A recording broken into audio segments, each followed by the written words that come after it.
Alright ladies and gentleman, मेरा नाम है अर्पित पाठक। आप हैं आउटसाइड दलाल स्ट्रीट और ये है मंडे के लिए पूरा ट्रेड सेटअप। हमेशा की तरह ये ट्रेड सेटअप 3 भागों में डिवाइडेड है। सबसे पहले चर्चा करेंगे कुछ बड़ी खबर की।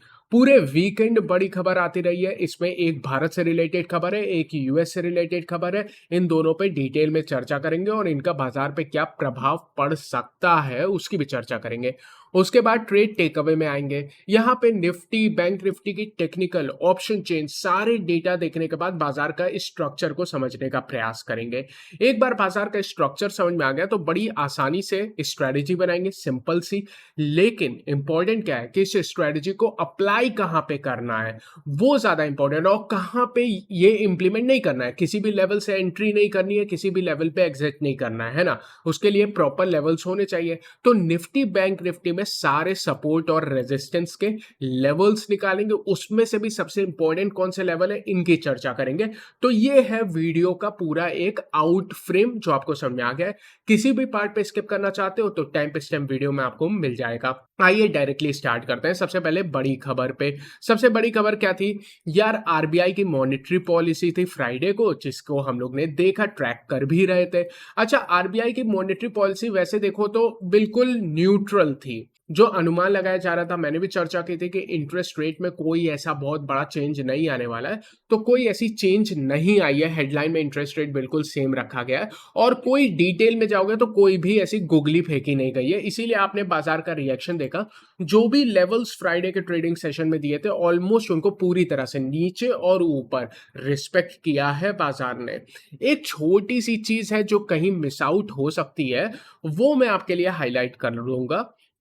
अगर आप यहाँ पे भारत की 10 ईयर की बॉन्ड यील्ड को देखोगे तो उसमें एक भारी जंप देखने को मिला। ये बड़ी सी कैंडल देख रहे हो, जैसे आप बुलिश मारूबोजो कह सकते हो। ये बनी है जब आरबीआई की पॉलिसी के बाद। तो हुआ क्या है, ये बॉन्ड यील्ड इतनी अचानक से बढ़ के क्यों आई है? बेसिकली अगर आप उनके थोड़ा सा डिटेल में जाओगे तो उन्होंने कुछ मार्केट ऑपरेशन, जिसका मतलब है कि वो बॉन्ड को बेचेंगे बाजार में, वो भी आई थिंक ऑक्शन के थ्रू बेचेंगे, जिसकी वजह से ये बॉन्ड यील्ड जंप होके आ रही है। इसका बाजार पे ऐसा बहुत ज्यादा कोई प्रभाव नहीं पड़ेगा, लेकिन हाँ, ये बॉन्ड यील्ड हाईलाइट हो रही है, इसको बताना जरूरी था। मोर इंपॉर्टेंटली, जो मैंने कहा था, जो ज्यादा इंपॉर्टेंट डेटा रहेगा उस पर अभी हम लोग चर्चा नहीं कर रहे हैं, लेकिन ये गूगली फेंक सकता है और इसने सच में गूगली फेंक दी है। ये डेटा है यूएस का। लास्ट टाइम हमने चर्चा की थी कि यूएस का नॉन फार्म पेरोल डेटा, यह होता क्या है? सिंपल शब्दों में जॉब का डेटा आना था। यूएस का जॉब का डेटा आ चुका है। और चिंता क्या है या खुशी क्या है, जो भी आप इसको जैसे देख लो, अभी डिटेल में आएंगे, कि यार ये डेटा अथाह अच्छा आया है, मतलब बहुत ज्यादा अच्छा आया है। अगर आप देखोगे तो हम उम्मीद थी कि यूएस में 1,70,000 जॉब ऐड होंगी। लेकिन जब ये डेटा आया तो इसकी लगभग 2 गुनी जॉब ऐड हो गई। 3,36,000, अंग्रेजी में बोले तो 3,36,000 जॉब्स की एडिशन हुई है, डबल हो गई है। अगर आप इसको सिर्फ ऐसे देखोगे तो लगेगा बहुत अच्छी बात है यार, जॉब ज्यादा ऐड हो रही है, मतलब अर्थव्यवस्था काफी मजबूत है और ये बाजार के लिए बहुत अच्छा है। अगर आप सिर्फ यूनी डायरेक्शनल इस चीज को देखते हो। और जो लोग सिर्फ बाजार को देखते हैं, मान लीजिए आपने डाउ का इंडेक्स देखा होगा, सबने देखा होगा, दिख रहा होगा कि यार डाउ जोन्स 0.9%, लगभग 1% दौड़ा है। एसएनपी आपका 1% से भी ज्यादा दौड़ा है। नेस्डेक 1.6% दौड़ा है। तो ओवरऑल अगर आप इसको समरी में देखोगे ऊपर से तो लगेगा डेटा बहुत अच्छा है। मेरा मानना है कि ये डेटा उतना अच्छा नहीं है। मैं सिंपली कहता हूं कि ये डेटा जितना बाजार भागा है उतना अच्छा नहीं मैं मानता हूं। और ये डेटा के बारे में मैं कहता हूं ये तलवार जैसा है। आज ठीक है, और दो धारी तलवार जैसा। आज ठीक है कि आपको ये अच्छा लग रहा है, लेकिन यही डेटा, मैं सरप्राइज नहीं होऊंगा कल को बाजार को खराब लगने लगे। आप कहोगे क्यों यार, बाजार का रिएक्शन देखने के बाद भी तुम इस पे ट्रस्ट क्यों नहीं कर रहे हो? क्योंकि ध्यान रखिएगा, बाजार के दो पहलू होते हैं। एक पहलू है स्टॉक मार्केट। और स्टॉक मार्केट क्या होता है कि छोटी छोटी बातों पे पोजीशन के हिसाब से रिएक्ट करता है, सही बात है। लेकिन इसका दूसरा पहलू है बॉन्ड मार्केट। किसी भी कैपिटल मार्केट के दो साइड होते हैं, एक स्टॉक मार्केट, एक बॉन्ड मार्केट, है ना। हमारे यहाँ भी तो बॉन्ड मार्केट है, अभी देखा इंडिया की बॉन्ड यील्ड। तो यूएस का जब आप बॉन्ड मार्केट देखोगे ना, तो यूएस की बॉन्ड यील्ड बढ़ के आई है लगभग 2%, और स्टॉक मार्केट भी बढ़ के आया है। ये दोनों चीजें एक साथ नहीं हो सकती है। हाँ, आज हो गई है, एक दिन हो गई है, इससे हमें यह पता चलता है कि ये डेटा जितना अच्छा दिख रहा है, जितना इसकी वजह से बाजार भाग रहा है, मैं कहूंगा यार आप उतना एक्साइटेड मत होना ये डेटा देखने के बाद। सिंपल है, और इसके रीजन भी है। इसका रीजन मैं आपको फंडामेंटली एक्सप्लेन कर देता हूं। हुआ क्या है, जब आपकी जॉब डेटा इतनी ज्यादा बढ़ के आई है, हाँ अर्थव्यवस्था के लिए बहुत अच्छी है, अगर आप एक तरफा ध्यान दे रहे हो तो अच्छा लगेगा। लेकिन अब आपने आपसे आप सवाल पूछो कि यार पिछले 2 साल से कौन सी ऐसी खबर है जिस पे हम लोग फोकस किए हुए हैं, जिस पे सारे सेंट्रल बैंक्स फोकस किए हुए हैं। वो है महंगाई, है ना। सबसे ज्यादा फोकस किस चीज पे, सबसे ज्यादा हेडलाइन किस चीज की छपती है, इन्फ्लेशन की, महंगाई की। महंगाई को काबू करने के लिए ही तो यूएस के सेंट्रल बैंक, हमारे यहाँ आरबीआई ने इंटरेस्ट रेट इतने ज्यादा बढ़ाए हैं। आपने ध्यान दिया होगा यार, 2020 के इंटरेस्ट रेट देखो और 2023 के इंटरेस्ट रेट देखो, बहुत बड़ी जंप है, ऐतिहासिक जंप है। क्यों किया? क्योंकि महंगाई को काबू लाना है। अब जब आप इंटरेस्ट रेट बढ़ाते हो, महंगाई काबू कैसे आती है? कोई जादू तो हो नहीं जाएगा। फिर कैसे कम आएगी? जब लोगों की जॉब लगना कम होगी। मतलब एक बहुत बड़ा इंपैक्ट पड़ता है इंटरेस्ट रेट बढ़ाने का जॉब मार्केट पे। ये सारे सेंट्रल बैंक मान के चलते हैं, इसीलिए इंटरेस्ट रेट को बढ़ाते हैं। लेकिन इस बार सरप्राइजिंगली देखा जा रहा है कि इंटरेस्ट रेट बढ़ाने के बाद भी जॉब मार्केट कम नहीं हो रही है। अब आप कहोगे एक तरफा देखोगे तो ये अच्छी बात है कि इंटरेस्ट रेट के बाद भी जॉब ज्यादा लग के आ रही है, इसका मतलब है अर्थव्यवस्था बहुत मजबूत है। ये एक पहलू है जो शायद बाजार ने देखा है। लेकिन इसका दूसरा पहलू ये है कि जो सेंट्रल बैंक है, अगर आप उसके जूते में अपने आप को रखो, मतलब अंग्रेजी में बोलते नहीं है, put your self in somebody else's shoes. तो अगर आप उसके दिमाग में जाके देखो तो वो कहेगा कि यार मेरे इंटरेस्ट रेट बढ़ाने के बाद ना महंगाई काबू में आ रही है, मेरे 2% का टारगेट है, ना वो काबू में आ रहा है, ना जॉब कम हो रही है, महंगाई लगता है सिस्टम में बनी रहेगी। इसकी वजह से क्या हो रहा है, बॉन्ड मार्केट कह रहा है कि ये डेटा अच्छा नहीं है, स्टॉक मार्केट कह रहा है ये डेटा अच्छा है। तो हम लोग क्या करेंगे as a retail trader, data जैसा भी रिएक्ट कर रहा है इस पे ओवर रिएक्ट नहीं करेंगे, इस पे बहुत ज्यादा खुश नहीं होंगे। इसको हम लोग अपने दिमाग में न्यूट्रल मान के जाएंगे। ये चीज समझना, इसको एज अ पॉजिटिव नहीं मानेंगे भले ही ये भागा है। और अगर अगर हमारा बाजार बहुत ज्यादा गैप अप ओपनिंग दे देता है, जैसे उदाहरण के तौर पे डाउ जोन्स 0.8% बढ़ के आया है, अगर मेरा निफ्टी खुलते ही आधे परसेंट से ज्यादा गैप अप दे देता है, क्योंकि ये 0.8% बढ़े हैं, तो हम आधा परसेंट गैप अप अगर दे देते हैं, वहां से चेज नहीं करना, मतलब तुरंत कूदते ही एंट्री नहीं कर लेनी है। फिर हम वेट करेंगे कि तुम गिर के वापस आओ हमारे पास, तब एंट्री करेंगे। ध्यान रखना, देखो सिर्फ फंडामेंटल, सिर्फ ज्ञान वाली बात नहीं, कैसे इसको इंप्लीमेंट करेंगे ये भी हमें पता है। अगर अच्छे मार्केट की वजह से, यूफोरिया की वजह से बड़ी गैप अप हो जाती है आधे परसेंट से अधिक, लगभग आप 19750 और इसके ऊपर खोलते हो, तो कूद के खरीदना नहीं है। फिर हम वेट करेंगे एक डिप का, तब एंट्री करेंगे। ये चीज ध्यान रखना है। ये है इंप्लीमेंटेशन, और ये था ओवरऑल डेटा का एनालिसिस, और इसके पीछे क्या लॉजिक है मेरे। आपके भी लॉजिक हो सकते हैं, हमेशा कमेंट सेक्शन में आप डालते हो, आप डेफिनेटली अपने जो भी आपके विचार है वो डालना, मैं उसमें पढ़ूंगा। लेकिन ओवरऑल ये बात थी सारे डेटा देखने के बाद। देखो ट्रेड टेकअवे में बात करते हैं। निफ्टी बैंक निफ्टी में ये पुराने मैंने लिखा हुआ है कि नीचे के लेवल से, इंपॉर्टेंट लेवल से अच्छी रिकवरी आई है। ये तो तब लिखा था जब ये आपकी ड्रैगन फ्लाई डोजी बनी थी, तब से यही बना हुआ है। लेकिन मोर इंपॉर्टेंटली क्या है, क्यों मुझे, अगर मैं बिल्कुल उम्मीद करता हूं कि अगर ऊपर खुलता है नीचे एक डिप आती है तो उस डिप में एंट्री करनी चाहिए। उसका एक बड़ा कारण है एफआईआई का डेटा हल्का सा इंप्रूव हुआ है। शब्दों पे ध्यान देना, हल्का सा इंप्रूव हुआ है, और यही हमारे बाजार के लिए बहुत अच्छी बात है। अब मैं संडे को वीडियो बना रहा हूं तो सारे डेटा मेरे पास है, मैं यहीं पे आपके लिए चर्चा कर देता हूं और ये डेटा आपको दिखा देता हूं। हमेशा की तरह ओवरऑल डेटा यहां पे मैं बना के रखता हूं। तो अगर आप 6 अक्टूबर का डेटा देखोगे, कैश मार्केट यानी स्टॉक्स में एफआईआई ने सिर्फ 90 करोड़ की बिकवाली की है, जो कि कुछ भी नहीं है। उसके पहले देखोगे तो हजारों हजार करोड़ की बिकवाली कर रहे थे, और आप देखोगे पूरा डेटा सिर्फ और सिर्फ लाल कलर में था। तो 90 करोड़ की बिकवाली तो हम ऐसे ही खा जाएंगे, इसको तो बिल्कुल इग्नोर कर देंगे, कुछ नहीं है। उसके सामने हमारे घरेलू जो संस्थाएं हैं, एलआईसी है, म्यूचुअल फंड्स हैं, इनको क्या कहते हैं, डीआईआई कहते हैं, डोमेस्टिक इंस्टीट्यूशनल इन्वेस्टर्स, उन्होंने कितना खरीदा है, 780 करोड़ से ज्यादा। 90 करोड़ बेचा है एफआईआई ने और लगभग 750 करोड़ से भी अधिक खरीदा है हमारी अपनी संस्थाओं ने। तो स्टॉक में तो पॉजिटिव डेटा है, तो इसको पॉजिटिव लिख दो। लेकिन इतना ही नहीं है, एफआईआई का डेटा भी पॉजिटिव है, 90 करोड़ की बिकवाली के बावजूद पॉजिटिव है। क्यों पॉजिटिव है?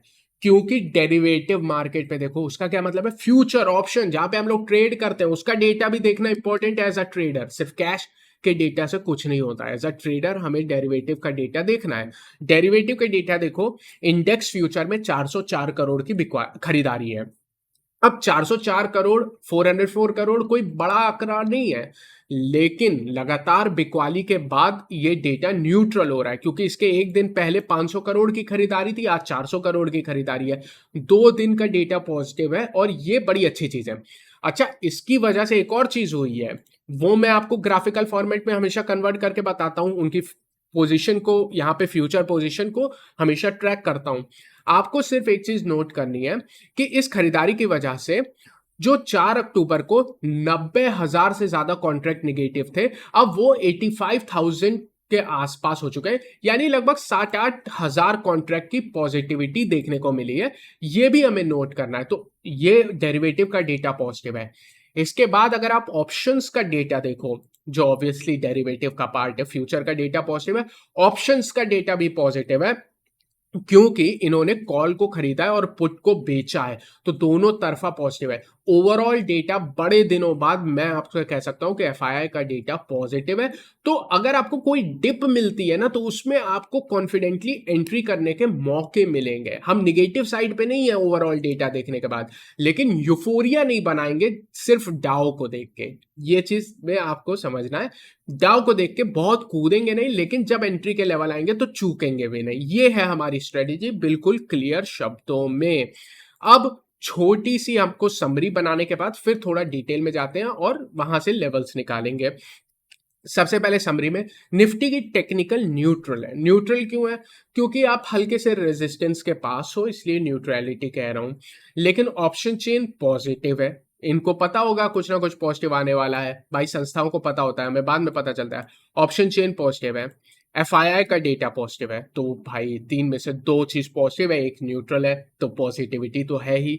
बैंक निफ्टी में देखोगे तो सारी चीजें न्यूट्रल है। तो ओवरऑल बाजार का स्ट्रक्चर मैं कहूंगा थोड़ा सा पॉजिटिव साइड पे टिल्टेड है, बिल्कुल क्लियरली। आइए अब टेक्निकल एनालिसिस पे चलते हैं। निफ्टी की टेक्निकल एनालिसिस पे जाओगे तो अच्छी रिकवरी हो रही है, एक ड्रैगन फ्लाई डोजी बनी, उसकी कंफर्मेशन मिली, उसकी कंटिन्यूएशन कैंडल मिली है। अच्छा, ये कंटिन्यूएशन कैंडल डोजी है। डोजी क्या होती है? एक तरह से कंफ्यूज्ड कैंडल होती है। इसको हमें ध्यान रखना है कि आप एक रेजिस्टेंस के काफी पास हो। इस रेजिस्टेंस की कई बार हमने चर्चा की है। ये रेजिस्टेंस एग्जिस्ट करती है लगभग 19675, जहां पे आप चल रहे हो, से 19725 की। अब आपका सवाल ये हो सकता है कि ये रेजिस्टेंस क्यों है? इसके 2 आंसर हैं। एक, आपको ये डार्क रेड ट्रेंड लाइन दिख रही है ना, अगर आप वायरस वाले लो को आप यूक्रेन वाले लो से जोड़ोगे तो एक ट्रेंड लाइन निकल के आती है। ये ट्रेंड लाइन लगभग आपके 19675 19660 के आसपास की है, और आप देखोगे वहीं से इसने रेजिस्टेंस लिया था। और यही लॉजिक मैंने जब आरबीआई की पॉलिसी वाला आपके लिए सेटअप बताया था, तो बताया था कि ये ऐसा रेजिस्टेंस ऑपरेट करेगा, और किया भी। तो अगेन अभी भी ये अनटिल एंड अनलेस ये ब्रेक नहीं हो जाता तब तक तो रेजिस्टेंस ऐसे ऑपरेट करेगा। इसके हल्का सा ऊपर ना 19700 19725 भी एक रेजिस्टेंस है। रीजन क्या है? यहाँ पे आप एक चैनल देख सकते हो, ये चैनल गैप का फॉर्मेशन के बाद बना था, और यहाँ पे निफ्टी ने 1-2 बार रेजिस्टेंस लिया भी है। बहुत, मैं कहूंगा एकदम मजबूत नहीं है, लेकिन हाँ इमीडिएट रेजिस्टेंस है। इमीडिएट मतलब सबसे नजदीकी रेजिस्टेंस है, क्योंकि ऑलमोस्ट आप वहां पे चल रहे हो। तो ये आपको देखना है कि हल्का सा रेजिस्टेंस पास में है। इसके ऊपर जाओगे तो एक ब्लूइश चैनल आपको दिख रहा होगा। ये चैनल कैसे बनाया था? निफ्टी ओवरऑल अगर आप लंबे समय में देखोगे तो अप ट्रेंड में है। आपको एक चीज पता होनी चाहिए, शायद आपको पता होगी कि डाउ क्या कहते हैं। डाउ की थ्योरी अगर आपने पढ़ी होगी, वो बताता है कि बाजार में हमेशा एक समय पे 3 ट्रेंड चलते हैं। एक लंबे समय का ट्रेंड, एक मीडियम समय का ट्रेंड और एक बहुत ही छोटे समय का ट्रेंड। ज्यादातर एज अ ट्रेडर और स्पेशली अगर आप बीटीएसटी ट्रेडर हो, इंट्राडे ट्रेडर हो, तो हम लोग सबसे छोटे वाले ट्रेंड में ऑपरेट करते हैं। लेकिन आप अगर बड़ा ट्रेंड भी देखोगे तो आपको देखने मिलेगा निफ्टी अभी भी बड़े ट्रेंड में अगर बात करोगे तो पॉजिटिव है। वो आपको ये चैनल से समझ में आ रहा है, जो ब्लूइश चैनल है। चैनल इस टाइप से बनाओगे तो लंबा ट्रेंड आपको दिखेगा। उस लंबे ट्रेंड में बाजार ऊपर नीचे करता है, लेकिन है तो चैनल के अंदर ही, जो कि हायर हाई और हायर लो बना रहा है। तो overall big trend is positive. उसमें छोटे ट्रेंड में डिप आती है और उसके बाद वहां से सपोर्ट लेता है, उसके बाद अंडर आता है, लेकिन मल्टीपल ट्रेंड एक साथ चलते हैं। बड़े ट्रेंड जो ब्लूइश चैनल से है उसकी रेजिस्टेंस आपकी 19800 के आसपास है। तो आपको देखना है कि ऊपर के साइड जो बड़ी रेजिस्टेंस है वो 19800 से 19860 की, ये 60 पॉइंट की बड़ी रेजिस्टेंस निकल के आती है। ये सबसे बड़ी रेजिस्टेंस है। ये टेक्निकली आपको देखने को मिलता है और इसके पीछे के यहाँ पे लॉजिक थे। अच्छा, ऑप्शन चेन में आ जाते हैं निफ्टी की। निफ्टी की ऑप्शन चेन में एक चीज देखने को मिली है कि ऑप्शन चेन बहुत ज्यादा टिल्टेड है बुलिश साइड पे। मतलब पहली बार ऐसा देख रहा हूं, पहली बार तो नहीं, लेकिन बहुत कम होता है कि यार बेयर्स अपनी ज्यादा पोजीशन नहीं बनाए हुए हैं। जब भी ऐसा होता है तो मैं सरप्राइज नहीं होता हूं कि एक दिन बाजार कंसोलिडेट करता है, बेयर्स की एंट्री होती है और फिर बैलेंस हो जाती है ऑप्शन चेन। ऐसा कई बार देखने को मिला है। तो अभी मैं कहूंगा हल्की सी बुलिश साइड पे टिल्टेड है। सबसे पहले इस ऑप्शन चेन में मैं सपोर्ट की बात करूंगा। देखो, ऑप्शन चेन में अगर आप देखोगे सबसे बड़ी सपोर्ट 19500 पे ऑप्शन चेन के हिसाब से, और टेक्निकल के हिसाब से भी लगभग यहीं पे आती है। तो ऑप्शन चेन टेक्निकल एक ही बात कर रहे हैं। दोनों को मिला के मैं आपके लिए ऑब्वियसली लास्ट में लेवल्स लिखूंगा। जो आपने ट्रेड सेटअप में देखा ना, नीचे लिखा हुआ था, वो यहीं से निकल के आते हैं। 19500 पे ऑप्शन चेन में हाईएस्ट कॉन्ट्रैक्ट है, लगभग 71 लाख कॉन्ट्रैक्ट है। 25 लाख जुड़े हैं, काफी रिस्पेक्टेबल नंबर है। स्पेशली जब आप वीकेंड के बाद जा रहे हो तो बन के जा रहे हैं, अच्छी बात है ये।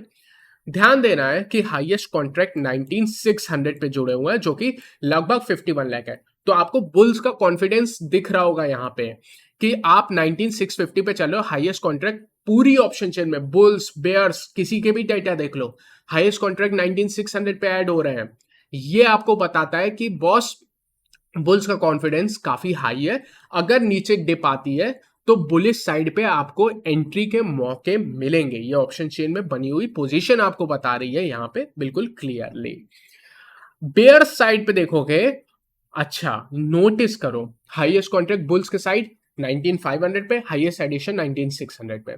बेयर्स के साइड पे सेम सवाल पूछो तो आपको आंसर मिलेगा हाईएस्ट पोजीशन जो ऐड हुई है और जो बनी है वो 20,000 पे बनी है, इतनी दूर।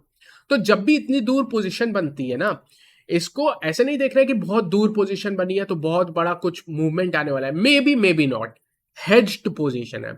ये जिसने भी पोजीशन बनाई है वो अपनी जो ऑनगोइंग पोजीशन है ना, उसको हेज करने के लिए बनाई है 20,000 की।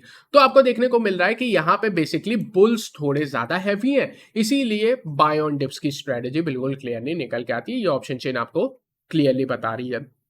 यही चीज आप दूसरे डेटा से भी देख सकते हो। देखो, आपको हजार लोग हजार चीज बताएंगे अलग अलग नाम से, PCR strategy, option chain strategy, पता नहीं किस किस नाम से बताएंगे। At the end of the day data same रहता है, उसका नाम बदल के मैं अर्पित पाठक अल्फा मंकी आउटसाइड दलाल स्ट्रीट सिग्मा स्ट्रेटेजी कर दूं तो कोई बदलाव नहीं आता है।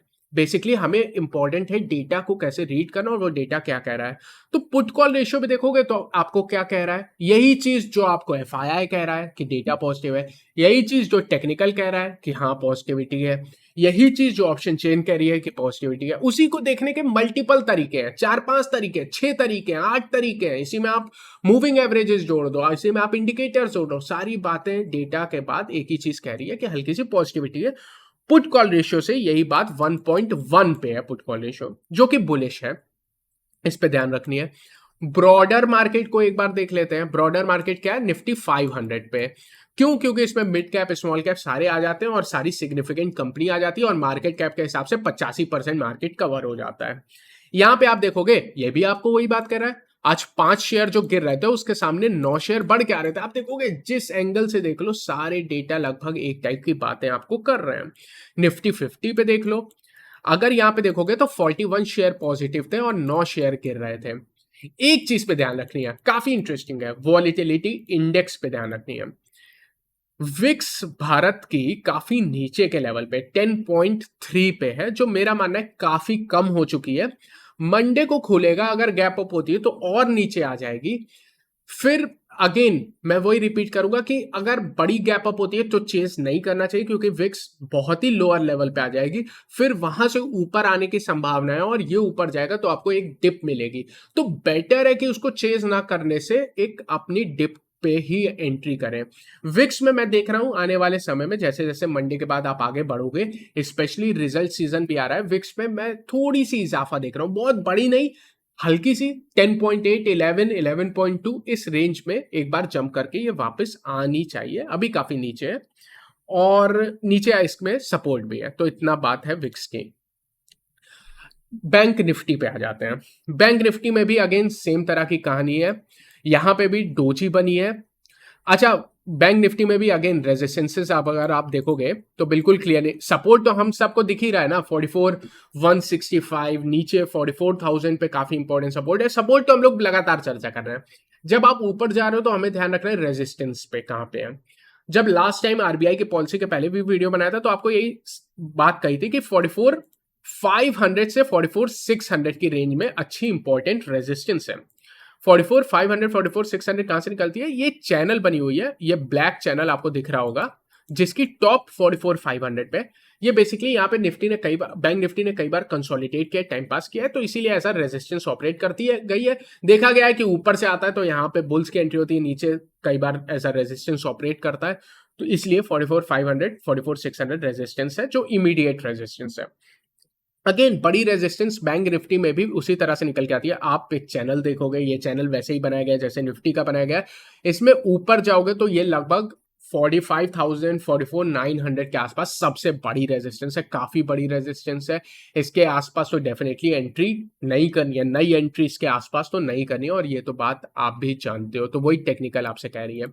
बैंक निफ्टी की ऑप्शन चेन में आते हैं। बैंक निफ्टी की ऑप्शन चेन थोड़ी बैलेंस्ड है। निफ्टी की आपने देखा बैलेंस नहीं थी, बुलिश साइड पे टिल्टेड थी। बैंक निफ्टी की हल्की सी बैलेंस्ड है। सबसे पहले बैंक निफ्टी में ऑप्शन चेन के हिसाब से सबसे बड़ी जो सपोर्ट निकल के आती है वो 44,300 है। ये सरप्राइजिंग है। इसमें मैं S1 लगा रहा हूं, स्टार नहीं लगा रहा हूं। मतलब ठीक है, ऑप्शन चेन कहती है सबसे बड़ी सपोर्ट है ये, लेकिन मेरा मानना है कि ब्रेक भी हो सकती है। सबसे बड़ी सपोर्ट एक्चुअली नीचे है, वो स्टार में लगा दूंगा।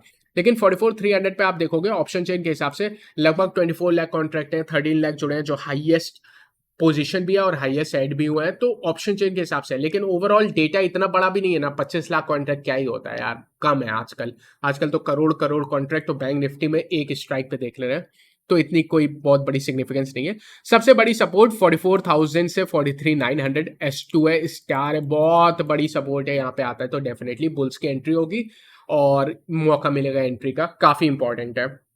ऊपर के साइड रेजिस्टेंस 44,500 आपने देखा ना, टेक्निकल पे भी रेजिस्टेंस है, वहां पे आपने देखा चैनल की रेजिस्टेंस है। ऑप्शन चेन भी वही कह रही है।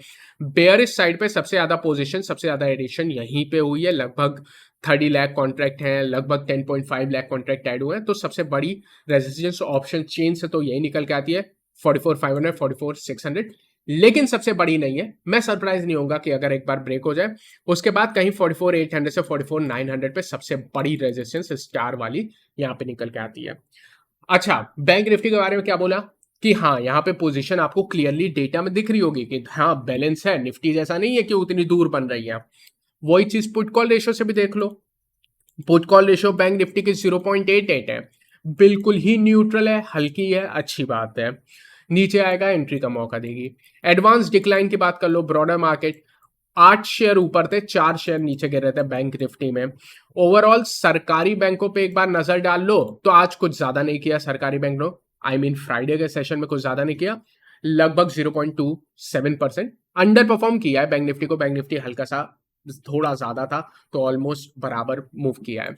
मेन पॉइंट पे आता है, स्ट्रेटेजी क्या है। सारी चीजें बार बार रिपीट करने के बावजूद मैं बता देता हूं, स्ट्रेटेजी बाय ऑन डिप से, और उसके पीछे के लॉजिक भी आपको समझ में आ गए। डिप के लिए वेट करेंगे, लेवल्स की चर्चा कर लेते हैं। निफ्टी में सबसे पहले सपोर्ट की सब चीजें तो आपने देख ली है, तो आप सरप्राइज नहीं हो गए, बस उसको फॉर्मली यहां पे मैं लिख देता हूं। पहली सपोर्ट 19600 से 575 पे है। अभी आपने देखी है ऑप्शन चेन में भी पोजीशन थी, पहली सपोर्ट है, सबसे बड़ी नहीं है। सबसे बड़ी सपोर्ट 19500 से 19460 की बनती है। डेफिनेट एंट्री पॉइंट है, यहाँ पे बुल्स की एंट्री होगी ही होगी। मैं आपको बता सकता हूं कि यार जितना 19500 के आसपास एक बार मौका मिले एंट्री का, वो उतनी ही बेटर होगी। ये 19525 से भी रिवर्स हो सकती है। यहाँ पे आपको वो नहीं 525 नहीं दिख रही है, लेकिन रिवर्स हो सकती है। एक बार आप वहां पे प्राइस एक्शन और थोड़ा सा डाउ फ्यूचर्स भी देखोगे तो क्लियर हो जाएगा। तो थोड़ा ध्यान रखना, ये रेंज 525 से 460 बड़ी मजबूत सपोर्ट है। ऊपर रेजिस्टेंस पहली 19675 से 725 है, देखा ना, टेक्निकल में बनी हुई थी, उसकी चर्चा की। लेकिन जो सबसे बड़ी रेजिस्टेंस है वो 19780 से 19800 800 के आसपास काफी बड़ी रेजिस्टेंस है। इसके ऊपर 850 से 870 रेजिस्टेंस निकल के आती है, ये भी टेक्निकल निकल के आ रही है, ये बड़ी रेजिस्टेंस है। देखो 19800 19760 770 के आसपास अगर कहीं भी ओपन होता है, अगर ऐसा है, यहाँ पे चेज करना उतना अच्छा नहीं है और उतनी रिस्क टू रिवॉर्ड नहीं मिलेगी। उसके बाद फिर डिप में एंट्री करना ही बेटर होगा। ये अगेन वही बात जो पहले कर दी थी, वही बात रिपीट कर रहा हूं। बैंक निफ्टी की बात कर लेते हैं, कहां सपोर्ट है। पहली सपोर्ट ये ऑप्शन चेन से निकल के आ रही है, देखा छोटी पोजीशन लेकिन हाईएस्ट है, तो इज्जत तो थोड़ी दे ही दें। 44300 44200 200 टेक्निकल से निकल के आती है, ये एक अच्छी सपोर्ट है, अच्छी कहूंगा। अगर ओवरऑल बाजार मजबूत रहता है तो ठीक है, डिफेंड हो भी सकती है, लेकिन सबसे बड़ी नहीं है। सबसे अच्छी एंट्री के लेवल 44000 से 43800 है। सिंपल शब्दों में मैं आपको कहता हूं, जितना आप 44000 के आसपास एंट्री करोगे, उतनी पास आपकी स्टॉप लॉस आएगी, उतने अच्छे रिस्क टू रिवॉर्ड होंगे और उतना ही आराम से ट्रेड कर लोगे। बिल्कुल सिंपल शब्दों में ये बात है। नीचे देखो स्टॉप लॉस, अगर यहां पे एंट्री करते हो तो प्रॉपर स्टॉप लॉस इंट्राडे के लिए 43800 निकल के आती है। इसको आप शिफ्ट कर सकते हो क्लोजिंग, और अगर आपका मन है इंट्राडे बेसिस पे 44000 के आसपास, ये प्रॉपर निकल के भी आ रही है। ऊपर रेजिस्टेंस 44500 44600, अगेन आपने देखा कई बार रेजिस्टेंस लिया है, कल भी रेजिस्टेंस लिया था, वही रेजिस्टेंस है, सबसे बड़ी नहीं है। स्टार वाली रेजिस्टेंस भूल गया था, स्टार लगा दिया। 44750 से 44900 की रेंज में, इस रेंज में कहीं पे आता है तो यहाँ पे एंट्री डेफिनेटली बुलिश साइड पे, न्यू पोजीशन नहीं बनती है, फिर वेट करना है डिप का। उम्मीद करता हूँ ओवरऑल एनालिसिस आपको पसंद आई है, क्लैरिटी मिली है। अगर ऐसा है तो वीडियो को लाइक करिएगा, चैनल को प्लीज सब्सक्राइब करिएगा। Thank you so much for always being there. I will see you again tomorrow. Take care and happy weekend.